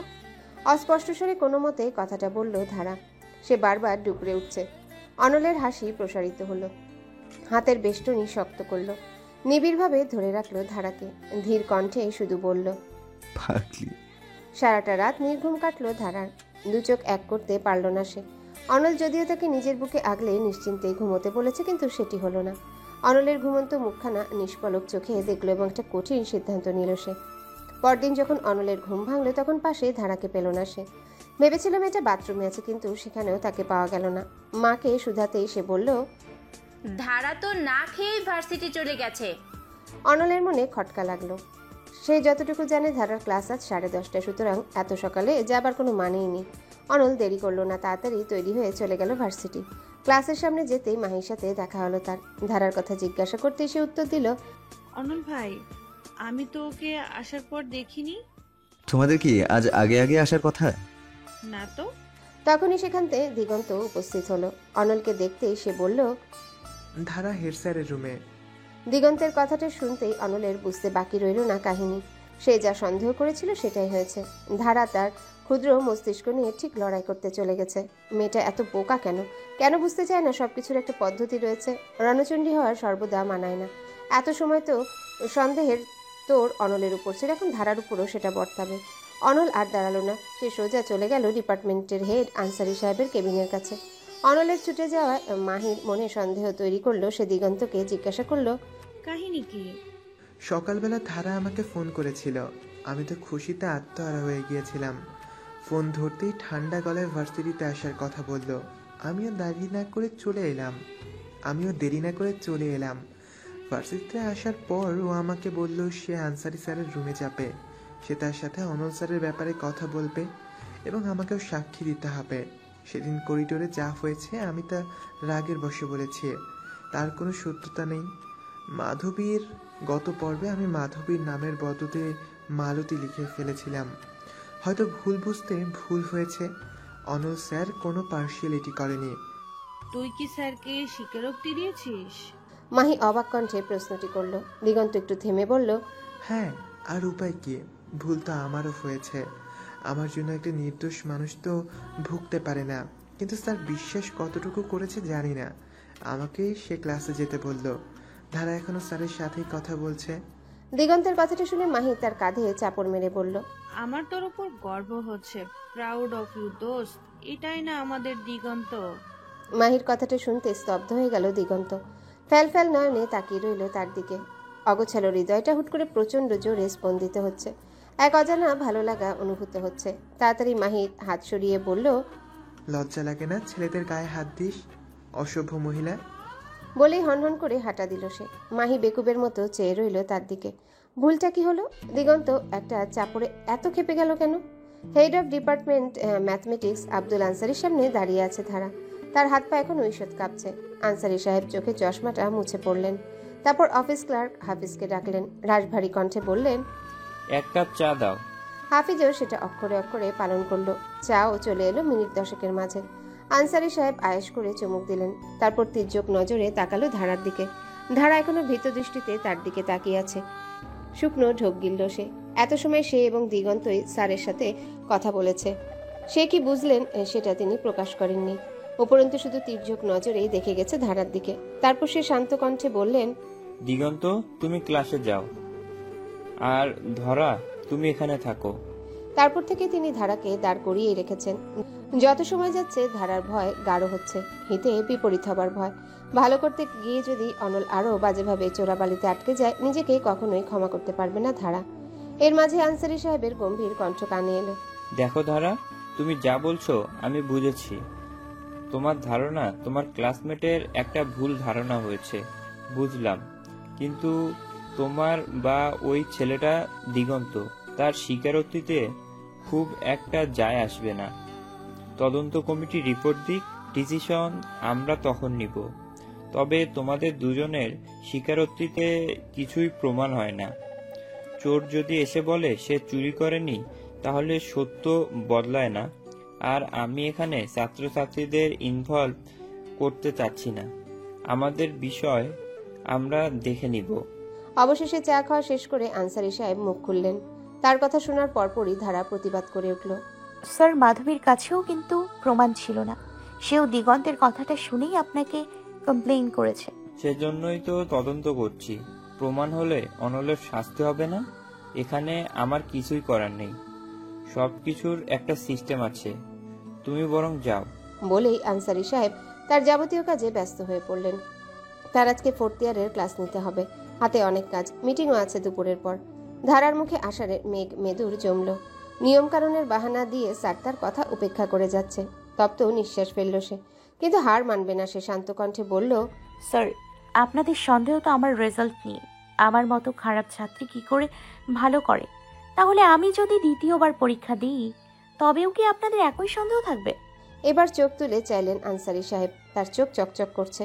তার মাথায় দ্বিতীয়বার পরীক্ষা নেবার চিন্তা ছিল। তদন্ত যাই হোক, সে আবারও পরীক্ষা নিতেন, এই রেজাল্ট বাতিল করে দিতেন। তবে ধারা নিজেই জালে পা দিয়েছে। সন্দেহ ধারাকে নিয়ে। তাহলে পুরো ক্লাসের পরীক্ষা নিয়ে কি হবে? ধারার পরীক্ষা নিলেই তো সব স্পষ্ট হয়ে যাবে। আনসারি সাহেব হাসলেন, দুর্বোধ্য হাসি। তারপর বললেন, বুঝে বলছো? জি স্যার। যদি তুমি একই গ্রেড না পাও তবে কিন্তু তোমাকে রাস্ট্রিক্টেড করার অধিকার প্রশাসন রাখে, সাথে অনলকে সাসপেন্ড। ভেবে দেখো। ধারা শুকনো ঢোক গিলল। তার বুক কাঁপছে, কিন্তু অনলের জন্য এতটুকু তার করতেই হবে। গাল ফুলে উত্তপ্ত নিঃশ্বাস ছাড়ল সে। তারপর আত্মবিশ্বাস নিয়ে বলল, জি স্যার, আমি রাজি। আনসারি সাহেবের হাসি প্রশস্ত হলো। তিনি বললেন, ক্লাসে যাও, তদন্ত শেষ হলেই তোমাদের জানানো হবে। আমার একার হাতে তো কিছু নেই। আনসারি সাহেবের মুখ দেখে ধারার মনে হয়েছিল তিনি ধারার প্রস্তাবে রাজি, কিন্তু তার শেষ উক্তি ধারাকে আবারও হতাশ করল। ক্ষণিকের জন্য উৎফুল্ল মুখশ্রী পুনরায় হতাশায় ডুবল। ধারা নত মস্তক বেরিয়ে এলো আনসারি স্যারের কেবিন থেকে। কেবিন থেকে বের হতেই ধারার দেখা মিলল অনলের সাথে। সে কিছু বলার পূর্বে অনল খপ করে তার হাত চেপে ধরল, টেনে নিয়ে চলল ধারাকে। তার মুখশ্রী কঠিন হয়ে আছে, ঘন ঘন নিঃশ্বাস ফেলছে সে। ধারা বারবার বলছে, আমাকে কোথায় টেনে নিয়ে যাচ্ছ? কিন্তু তার কথাটা সম্পূর্ণ উপেক্ষা করে গেল অনল। তার সারা শরীর ঈষৎ কাঁপছে, চোয়াল জোড়া শক্ত হয়ে আছে। মিনিট 10 বাদে ডিপার্টমেন্টাল বিল্ডিং এর একটা ফাঁকা স্থানে এসে দাঁড়ালো অনল। হাতকানা ছেড়ে দিল সে ধারার। ফর্সা হাত রক্তিম হয়ে গেছে রুক্ষ হাতের পেষ্টনে। অসম্ভব রাগ হলো ধারার। সে তীব্র স্বরে বলল, কি হয়েছে তোমার? উম্মাদের মতো টেনে আনলে কেন? স্যারের রুমে কেন গিয়েছিলে? প্রচন্ড শীতল কণ্ঠে কথাটা শুধালো অনল। তার চোখ জোড়া রক্তিম হয়ে আছে, তবে দৃষ্টি বরফ শীতল। ধারা তার চোখের দিকে তাকাতেই কেঁপে উঠলো, আমতা আমতা করে বলল, কথা বলতে গিয়েছিলাম। সব জায়গায় তোর নাক ঢোকাতেই হবে? পাকনামি না করলে হয় না? আচ্ছা, একবার আমাকে জিজ্ঞেস করলে কি মহাভারত অশুদ্ধ হয়ে যেত? একা একা কেন গেলি? অনলের প্রশ্নের বর্ষণে খিল হারিয়ে ফেললো ধারার। অগোছালোভাবে বলল, আমার দ্বারা চুপ করে থাকাটা সম্ভব হলো না। ঘটনাটা তো আমাকে কেন্দ্রিক, তাই আমি স্যারকে বোঝাতে গিয়েছিলাম। বুঝেছে সে? ধারা মাথা নামিয়ে নিল, তারপর নাড়িয়ে নেতিবাচক উত্তর দিল। অসহায় কণ্ঠে বলল, আমি তাকে দ্বিতীয়বার পরীক্ষার কথাটাও বলেছি, তবুও শুনিনি। ধারার কথাটা শুনে ক্রোধে ফেটে পড়ল অনল। তীব্র স্বরে বলল, তোর মাথা ঠিক আছে? দ্বিতীয়বার পরীক্ষা দিবি? তোর কি নিজেকে গণিতের বিদ্যাসাগর মনে হয়? সেই তো টেনে টুনে পাশ করিস, এ পেয়েছিস বলে মনে করছিস তুই বিদ্বান হয়ে গেছিস। এক লাইন লিখেই তো ইকুয়েশন ভুলে যাস। তোর মনে হয় তারা সোজা প্রশ্ন করবে? যদি সেম গ্রেড না উঠে তোকে রাস্ট্রিগেট করবে। ওরা তো বসেই আছে প্রমাণ করার জন্য। কে বলেছিল পাকনামি করতে তোকে? অনলের প্রধানলের মুখোমুখি প্রথম ধারা হয়েছে। ফেলিয়ে এসে তাকিয়ে রইল অনলের দিকে। উত্তর দিতে ইচ্ছে হলো, আমি তো তোমার জন্য করেছি। কিন্তু উত্তরটা মুখ থেকে বের হলো না, শুধু চোখ দিয়ে বেয়ে পড়লো এক বিন্দু অশ্রু। না চাইতেও তার চোখে ভিড় হলো অশ্রুর। অস্পষ্ট স্বরে বলল, আমি পারবো, দেখো। অনল সাথে সাথে দেয়ালে সজোরে আঘাত করলো। অনলের এমন আচরণে কেঁপে উঠল ধারা। জোরে জোরে নিঃশ্বাস নিল অনল। তার শরীর কাঁপছে। আঘাত করা হাতটা রক্তিম হয়ে উঠেছে। বা হাত দিয়ে কপালের চামড়া টেনে ধরল অনল। এরপর ঠান্ডা কণ্ঠে বলল, ধারা, সবখানে একটা নিয়ম থাকে, মন মতো করলেই হয় না। তোর কি মনে হয় আনসারি স্যার তোর কথা বিশ্বাস করেছে? না, তিনি সুযোগ খুঁজছিলেন, আর তুই সেই সুযোগটা দিয়ে দিলি। আমাকে সাসপেন্ড করলেও তারা চাকরি থেকে তো বাদ দিতেন না। আমি তো বলেছিলাম আমি সামলে নেব, একটু বিশ্বাস রাখতে পারলি না? কিন্তু আমি তোর কাছে সাহায্য চেয়েছি? চাইনি। তাহলে? এবার মুখ ফুলিয়ে দীর্ঘশ্বাস ফেলল অনল। তারপর বলল, অনেক সাহায্য করেছিস, এবার ক্লাসে যা, আমারটা আমাকে বুঝতে দে। বলেই হনহন করে হেঁটে চলে গেল অনল। ধারা ঠায় দাঁড়িয়ে রইল সেখানে। অনলের যাবার পানে টলমলে দৃষ্টিতে তাকিয়ে রইল। ধারা মাথা তুলে তাকালো নীলাম্বরের দিকে। আকাশেও যেন বিষণ্ণতা ছেয়ে আছে। বিষাদ মাখা স্বরে বলল, আমি সত্যিই পারতাম, আমার জন্য নয়, তোমার জন্য আমি ঠিক পারতাম। ক্লাস শেষ হয়েছে। বিকেলে ল্যাব থাকায় ক্যাফেটেরিয়াতে খেতে বসেছে বন্ধুমহল। ধারার মেঘ-মেধুর মুখখানা দেখে বন্ধুরা বারবার জিজ্ঞাসা করলো, কিন্তু ধারা উত্তর দিল না। রফিক মামা বন্ধুমহলকে দেখেই বললেন, কি গো সিনিয়র ভাই বোনেরা, কি হাল? দেখাই তো মিলে না। সিনিয়র হইয়া কি হাওয়া হয়ে গেলে? এই রফিক মামারে ভুলে গেলা? ভুলিনি বলেই তো আসা। দাও তো 5টা গরম ভাত, আর তরকারি কি আছে? আছে, অনেক কিছুই আইসে দেখা। রফিক মামার কথায় মাহি উঠল, ধারাকে ঠেললো, কিন্তু সে উঠতে চাইল না। সকালের ঘটনাটা এখনো চোখে ভাসছে। তখন হুট করেই মাহি বলে উঠল, এই ধারা, অনল ভাইয়ের সাথে ক্যাফের বাইরে দাঁড়িয়ে থাকা ওই মেয়েটা কে রে? মাহির কথায় ধারার নজর গেল ক্যাফেটেরিয়ার বাহিরে। তাদের ক্যাফেটেরিয়া থেকে বেশ দূরে একটা গাছের পাশে অনলের সাথে দাঁড়িয়ে আছে মেয়েটি। মেয়েটা আর কেউ নয়, অনন্যা। ক্যাফেটেরিয়া থেকে স্পষ্ট দেখা যাচ্ছে তাদের। না চাইতেই অনলের সাথে অনন্যা দাঁড়িয়ে থাকাটা দৃষ্টিকটু ঠেকল। অকল্পনীয় কিছু চিন্তা মস্তিষ্ক ছেয়ে গেল ধারার। বুকে অজানা ভয় হানা দিল। ধারা উঠে দাঁড়ালো, গটগট করে হেঁটিকে সেদিকেই রওনা দিল। মাহিও তার পিছু নিল। অনল এবং অনন্যা যেখানে দাঁড়িয়েছে তার থেকে কিছুটা দূরে একটা ঝোপের পিছনে আশ্রয় নিল ধারা। সে লুকিয়ে তাদের কথা শুনবে। যদিও এই স্বভাবটা অতি কুৎসিত, কিন্তু তার মনে জন্মানো সন্দেহের চেয়েও কুৎসিত।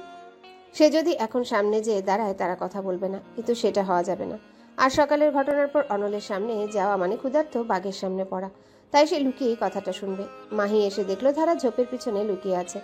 মাহিও হাতু গেড়ে তার পাশে বসে ফিসফিসিয়ে বলল, এখানে কি করিস? নিজের বরের উপর নজরদারি। টু শব্দ করবি না, শুনতে দে। মাহি আর কথা বাড়ালো না। তখনই অনলের শীতল কণ্ঠে শোনা গেল, আমি তো একবার মানা করেছি অনন্যা, তাহলে কেন বারবার আমাকে অফার দিচ্ছ? আমি তোর ভালো চাই অনল। রাইট নাও তোর যা অবস্থা, তোর কি মনে হয় এছাড়া কোনো অপশন আছে? ওরা তোকে সাসপেন্ড করবে, ফলে তোর ক্যারিয়ার নষ্ট হবে। অস্ট্রেলিয়ায় অনেক সুযোগ তোর। তোর ডিআরই স্কোর ভালো, আর এই প্রজেক্টে কাজ করলে তোর ভিসার কোনো প্রবলেম হবে না। তুই হায়ার স্টাডি করতে পারবি। আমার সুপারভাইজার তোকে মাথায় করে রাখবে। আর সত্যি বলতে এই প্রজেক্টটা তো তোর স্বপ্ন ছিল। অনন্যার কথা শুনে তির্যক দৃষ্টিতে তাকায় অনল। সাথে সাথে ভেসে উঠল ভার্সিটি জীবনের কথা, ভেসে উঠল ইন্টার ভার্সিটি প্রোগ্রামটির কথা। সেই কম্পিটিশনে একটা প্রজেক্ট নিয়ে অনল, অনন্যা এবং তাদের বাকি দুজন টিমমেট কাজ করছিল। কম্পিটিশনে তাদের 4 জনের কষ্টের ফল ছিল এই প্রজেক্ট। সবচেয়ে বেশি আশা ছিল অনলের প্রজেক্টটি নিয়ে, কিন্তু সবকিছু মুহূর্তেই তছনছ হয়ে গেল। অনন্যা সবার অগোচরে সেই প্রজেক্টটি সাবমিট করলো অস্ট্রেলিয়ার একটা বড় ইউনিভার্সিটির টিচারের কাছে। ফলে খুব সহজেই তার স্কলারশিপ হয়ে যায়। অনল যখন ব্যাপারটা জানতে পারে তখন সে প্রশ্নবিদ্ধ করেছিল অনন্যাকে। অনন্যা হেসে বলেছিল, আমি তোকে ইউজ করিনি অনল, তোরা আমাকে সাহায্য করেছিস। ঘটনাটা স্মরণ হতে অসীম বিরক্তি এবং ঘৃণা মুখে ফুটে ওঠে অনলের। সে কাটকাট গলায় বলে, আমার ফিউচার নিয়ে তোমাকে ভাবতে হবে না অনন্যা, তুমি বরং তোমার ক্যারিয়ার নিয়ে ভাবো। আমারটা আমি বুঝে নেব।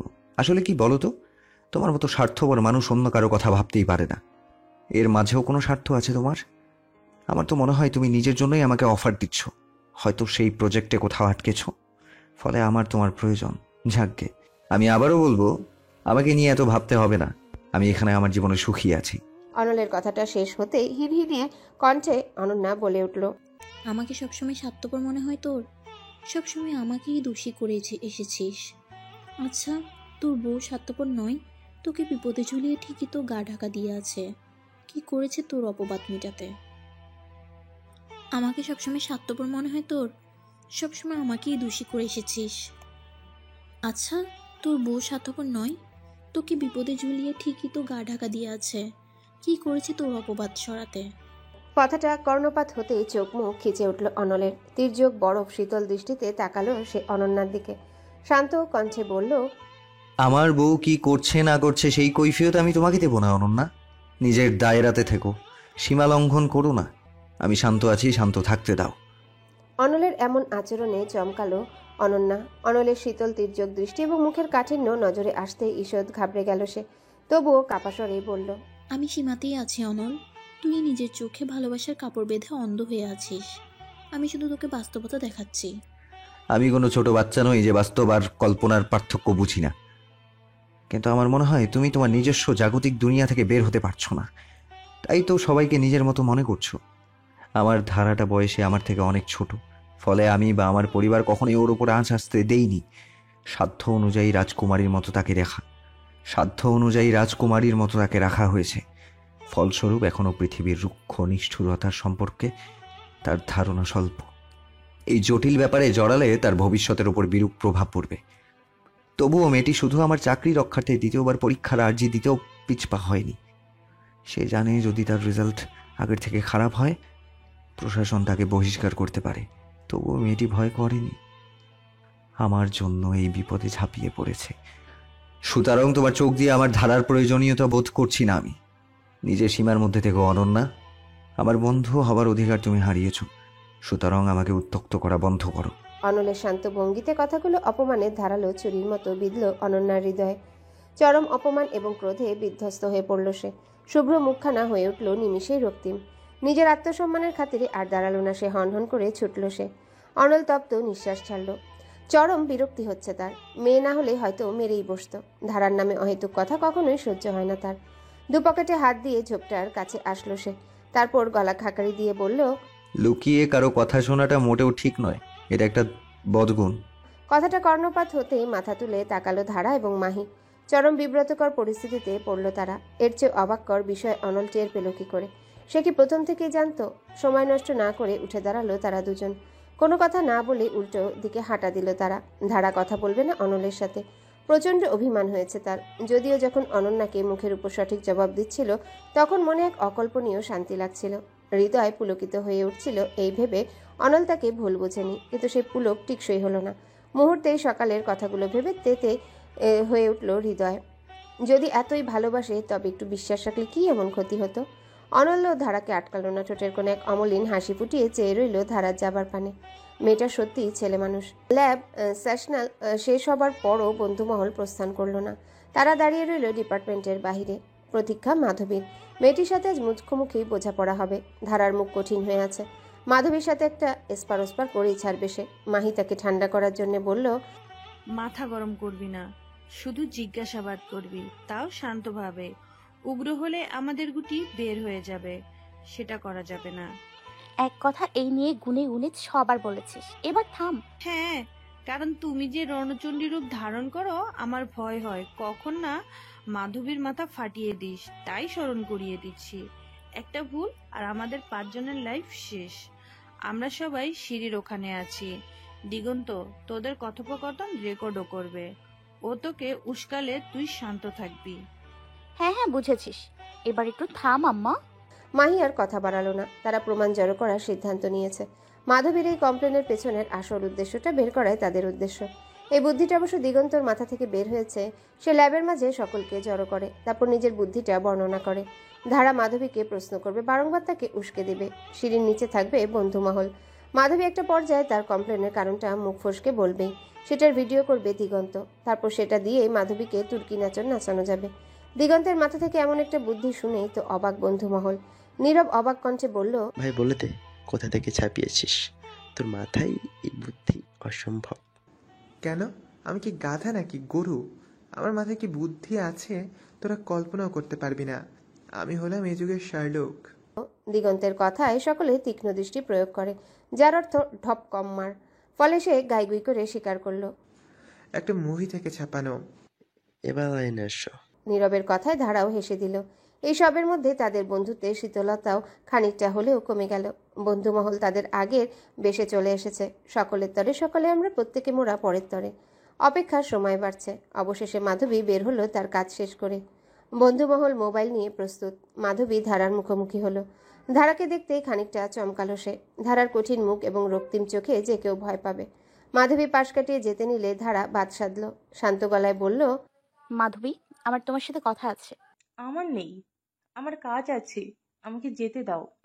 প্রশ্নের উত্তর না পেলে তো যেতে দিব না। আজব তো, এটা কি মামাদোবাজি? খানিকটা ভীত কণ্ঠে মাধবী বলল। ধারা অবাক হলো। মাধবীর মতো মেয়ে এতটা ভয় পাচ্ছে কেন? ধারা তার গলা নরম করলো। খানিকটা ধরা গলায় বলল, তোমার সাথে তো শত্রুতা আমার মাধবী। অনল স্যারের সাথে এমনটা কেন করলে? আজ বিনা অপরাধী সে ভুগছে। বিনা অপরাধ? তোমার মতো মেয়ে এত ভালো নাম্বার পায়, আর আমি সারাদিন পড়েও সেই একই নাম্বার পাই। তাহলে বিনা অপরাধ কিভাবে? তুমি নিজেই চিন্তা করো, তুমি কি এত ভালো রেজাল্ট করার যোগ্য? কি জানো তুমি? কখনো 5-6খানা টিউশন করিয়েছো শুধু সেমিস্টারের ফি দেওয়ার জন্য? তোমাদের মতো মেয়েরা বুঝবে না কত কষ্ট করে আমরা আমাদের ভবিষ্যৎ গড়ি। এই বৃষ্টি রোদ উপেক্ষা করে টাকা কামাই করি, কারণ তোমাদের মতো কেউ মুখে তুলে দেওয়ার মতো নেই। দেখো ধারা, আমি কি কেন করছি সেটার কৈফিয়ত তোমাকে দিব না। আমার মনে হয়েছে পার্সিয়ালিটি হয়েছে, আমি কমপ্লেইন করেছি, ব্যাস, যেতে দাও এবার। বলেই হনহন করে হেঁটে চলে গেল মাধবী। ঠায় দাঁড়িয়ে রইল ধারা। ধারার মনে হলো মাধবী তাকে এড়িয়ে যাচ্ছে, সে কিছু একটা লুকাচ্ছে। সে ধারার চোখে চোখ রাখতেই ভয় পাচ্ছিল। বন্ধুমহল সিঁড়ির নিচ থেকে বেরিয়ে এলো। হতাশ কণ্ঠে দিগন্ত বলল, কি চালাক, কি সুন্দর করে সাজানো উত্তর দিল। আমি ভেবেছিলাম ও ধারার প্রতি হিংসে প্রকাশ করবে, কিন্তু না, সে পাশ কাটিয়ে কথা বলল। আমার মনে হয় ও কিছু একটা লুকোচ্ছে। চিন্তিত ধারা কথাটা বলল। নীরবও সায় দিল। নীরব অবাক কণ্ঠে বলল, এই 1 বছর কখনো শুনলাম না মাধবী টিউশন করা লাগে। ওর কোনো অর্থনৈতিক ঝামেলা আছে। ধারার সাথে কথা বললেই সে সর্বদা একটা দাম্ভিকতা প্রকাশ করত। হিংসাত্ম আর পরিকল্পনা আজ হুট করে এই টোনে কথা বলল কেন? ও কি কোনো ঝামেলাতে পড়েছে? খোঁজ নিতে হবে। বেশ বিজ্ঞ ভাব নিয়ে দিগন্ত কথাটা বলল। বন্ধুমহলও সায় দিল দিগন্তের কথায়। বের তো করতেই হবে মাধবীর এমন পরিবর্তিত আচরণের কারণ। বাসায় ফিরে নিজের ঘরে যেতেই কানে এলো এসে আসার কথা। ধারা দরজা ঠেলে উকি দিল তাদের ঘরে। তারা বেশ সুন্দর করে সাজগোজ করছে। এশা নিজেকে আয়নার সামনে ঘুরে ঘুরে দেখছে। তারপর আশাকে জিজ্ঞাসা করলো, কেমন লাগছে? আশা দীর্ঘশ্বাস ফেলে বলল, তুই কেন জিজ্ঞাসা করছিস সত্যিই বুঝতে পারছি না। তুই যাই পড়িস তোকে শাকচুনির মতোই লাগে। সাথে সাথেই তাদের চুলোচুলি শুরু হয়ে গেল। সুন্দর বাঁধা চুলগুলো হয়ে গেল এলোমেলো। অবস্থা বেগতিক দেখে ধারা দুটোর কান মলে দিল। তারপর দুটোকে আলাদা করলো। তীক্ষ্ণ কণ্ঠে বলল, এত সাজরে বাহার কেন? নিজের কান ডলতে ডলতে এসা বলল, ঘুরতে যাচ্ছি। কোথায়? পাশের বাড়ি ফাইজার জন্মদিন, আজ রাত ওখানেই থাকবো, তাই সাজগোজ করছি। সবার সামনে ভাবের ব্যাপার আছে তো। ধারা কি উত্তর দিবে বুঝে পেল না। তপ্ত নিঃশ্বাস ফেলে বলল, একেই বলে কারোর পৌষ মাস কারোর সর্বনাশ।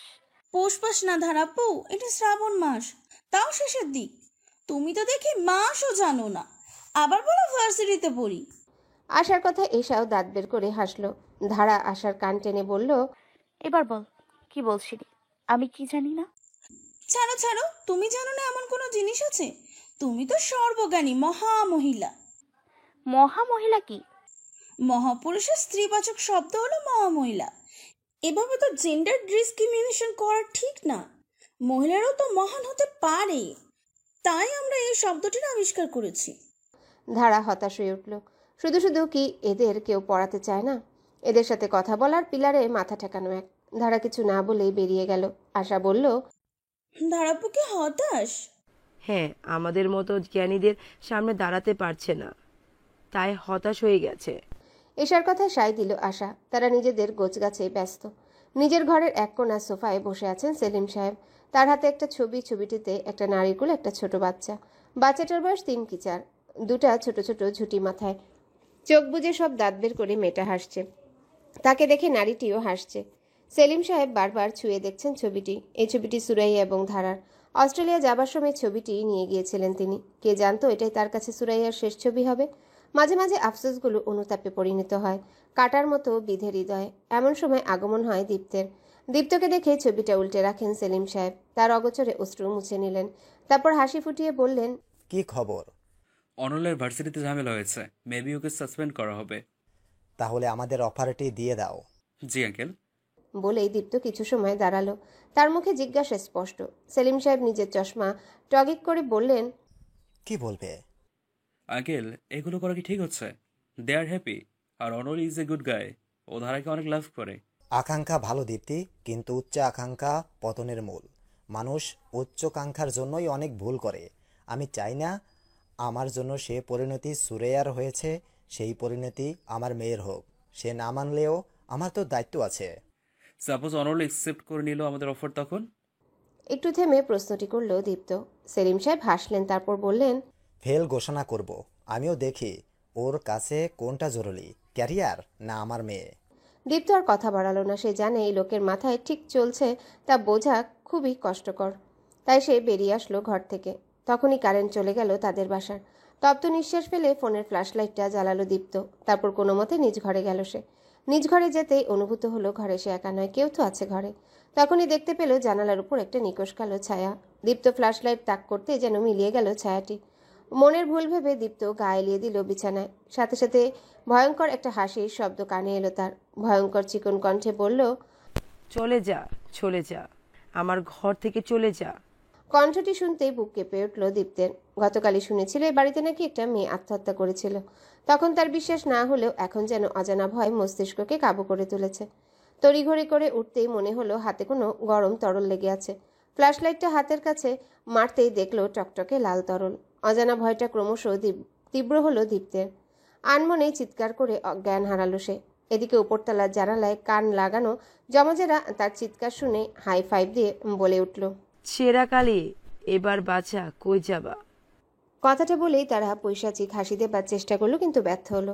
গলার স্বরে টান খেয়ে উভয়ই কাশতে লাগলো। এই পুরো বুদ্ধিটি এশা আসার। শিল্পী দাদির নাতনি ফায়জা তাদের বান্ধবী। আসলে ঠিক বান্ধবী বলা চলে না, বিচ্ছুদয়ের সাথে তাদের সখ্যতার কারণ তাদের দস্যুপনা। এই দস্যুপনার কারণে স্কুলে তাদের দাপটি আলাদা। সারা ক্লাসের মেয়েরা তাদের ভয় পায়। বলা তো যায় না কখন কার উপর তাদের ক্রোধানল বর্ষণ হয়। ঠিক এই কারণে ফায়জাও তাদের সমীহ করে চলে, আর বিচ্ছুরাও সেটা সম্পূর্ণ ফায়দা তুলে। আজ ফায়জার জন্মদিন বটে, কিন্তু তাদের দাওয়াতটা তারা নিজেরাই নিয়েছে। শুধু তাই নয়, ফায়জাকে বলেছে আজ এই বাড়িতে তারা থাকবে। ফায়জাও বাধ্য তাদের কথা মেনে নিল। কেক কাটার পর তারা কেক দেবার উসিলাতে নিচে এসেছে। রোকসানা দরজা খুলেছিল। রোকসানাকে কথায় ব্যস্ত রেখেছিল আশা এবং ফায়জা। সেই সুযোগে এশা দীপ্তের ঘরে ঢুকে। দীপ্ত বাসায় না থাকার সুযোগে অনলের ঘর থেকে চুরি করা ছোট ব্লুটুথ স্পিকার ঘরের এক গুপ্ত জায়গায় রেখে দেয় এবং পলিথিনের এক ব্যাগ লাল জল রং ঘোলা করে তার বিছানায় দিয়ে দেয়। তারপর দীপ্ত ঘরে ফেরার অপেক্ষা করে। দীপ্ত ফিরতেই সারা বিল্ডিংয়ের মেন সুইচ সিঁড়িঘর থেকে বন্ধ করে দেয় আশা। ফলে লোডশেডিংয়ের একটা পরিবেশ তৈরি হয়। এশা তখন ঠিক দীপ্তর ঘরের উপর তালার ঘরে অবস্থান নিয়েছিল। সেই জানালা থেকে একটা কর্কশিট কাটা নারী অবয়ব সুতোয় ঝুলিয়ে দীপ্তের জানালার সামনে ধরে সে।